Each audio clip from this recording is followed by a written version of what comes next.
If you could travel outside of the solar system, where would you go? Well, scientists say their number one choice would be the Alpha Centauri solar system. This spectacular solar system has nice planets, 3 stars, and is only a 4 light-year flight away. As it stands now, it is the closest out of the solar system paradise to us. But is there life on this solar system? And can we even get there?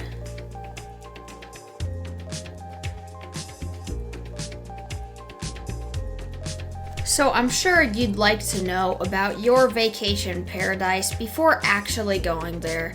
So this is a quick tour of the Alpha Centauri solar system. The Alpha Centauri system is the closest extraterrestrial system to us at 4 light years away. It is a double star system with Alpha Centauri A and B orbiting each other with an 80-year cycle around the midpoint of the 2 stars. Orbiting the 2 stars is the 3rd star, Proxima Centauri. It is a red dwarf. It is 15% the size of the Sun and 12% the mass of the Sun, and pretty cold, 3,042 degrees Kelvin. Just the thought of it makes me shiver. Proxima Centauri is probably one of the most important stars in this system. It has one confirmed planet named Proxima Centauri b orbiting in the habitable zone and has an unconfirmed second planet named Proxima Centauri c that orbits around 1 astronomical unit away from the star itself. I'll have more on those planets later. It is highly likely that the 2 Alpha Centauris have a planet orbiting them. But because of how close we are to the solar system, the stars are so bright that it crowds the cameras in the satellite telescopes. Stop hogging attention. Is there life in the Alpha Centauri solar system? I don't know, but I sure hope they have rest stops. Since there aren't any confirmed planets orbiting around Alpha Centauri A or B, let's look at something that we actually know exists. Proxima Centauri b. Proxima Centauri b is in the habitable zone of Proxima Centauri and is about 1.3 times the size of Earth. It gets approximately 65% the amount of Earth's radiation and has an 11-day year? This says 2 things: 2 birthdays every month, and that this planet is extremely close to Proxima Centauri. But since the star is so cold and so small, it's still in the habitable zone. It is a rock planet with terrain similar to that of Earth's. This planet could have some form of liquid water, but if it doesn't have an atmosphere, well then you'd probably freeze to death, and the water probably would too. It might have a magnetic field, or it might not.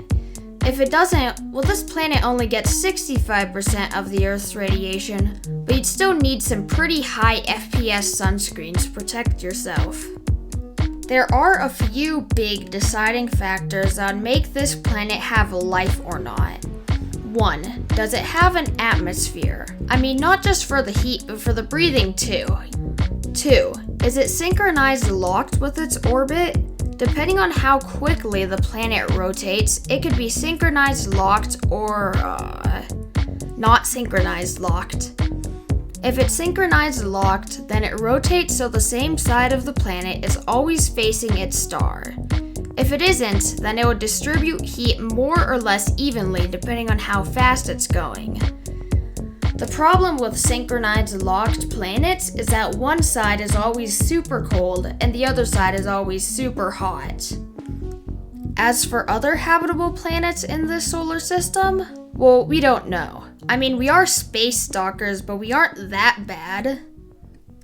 So, if you're planning a vacation to Alpha Centauri, I think there is a slight problem. This solar system is 4 light years away. Let's put this into perspective. The fastest space probe ever built was the Solar Probe. It is the probe that came 4 million miles close to the Sun, basically touching the Sun. The solar probe went to a maximum of 430,000 miles per hour to get to Alpha Centauri with that space probe. Basically, it'd take a whole lot of hours. There is another boundary that stops us from getting there in a reasonable amount of time. Rockets need more rocket fuel for how much mass they have, but they also need more fuel for the distance they're traveling. So if our goal is to get to Alpha Centauri in a reasonable amount of time, we need a lot of fuel, just for the distance even, which would add mass to the rocket, making us need even more fuel. It's a positive feedback loop with the added benefit of negativity. There are technologies coming around the corner that can help us with this dilemma. Well, not the warp drive, it's still fictional. So I found 4 technologies that could work to getting us to Alpha Centauri, and 3 of them that are actually existent. 1. The dilithium crystal drive. These things are powered by deuterium and lithium crystals. Deuterium is a version of hydrogen where instead of just the proton and the electron flying around, it has a handy neutron to go with it. Deuterium is specifically used for reactor-type energy sources, and a lithium crystals is a stable lithium in a crystalline formation. What happens is when deuterium and a lithium crystals are shoved together really violently, they go through a chemical reaction and produce a whole lot of energy. If we were to use this, we'd essentially be exploding our way through space. It might or might not speed up the expected travel time, but it would solve the fuel problem. Number 2, the warp drive. A warp drive is a fictional form of transportation that'd be able to go faster than the speed of light. What it does is contract the space in front of it and expand the space behind it, giving it a push from the back and a pull from the front. There are quite a few problems with this. For example, doing this would create a bubble around the ship that would gather a whole lot of dust. It would make the ship's windshields pretty dirty, but at least no bug kills. Have you ever wanted to go on a sailboat? Have you ever wanted to go on a sailboat in space? Well, with solar sailing, that's what you get. Well, actually, you couldn't ride on the solar sail, but a small camera could. So light is made out of photons, which doesn't have mass or weight, but they do have movement and energy. So if you had a big sail of reflective material and a very lightweight object at the end, you could sail using the photons.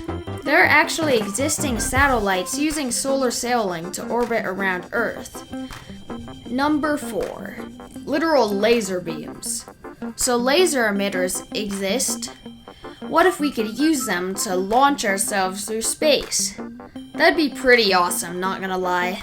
So what you do is take a whole lot of laser amplifiers, then synchronize them to create an even bigger laser.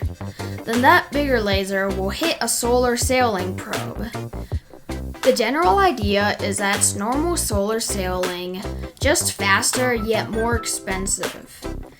It'd be hard to power all of the laser amplifiers, but it would also be reusable because you could send thousands of probes with this gigantic laser contraption. Well, I hope you guys enjoyed the video. Now you guys will have interesting dinner topics to talk about. I hope this video entertained you and taught you something new, and I also hoped you subscribed.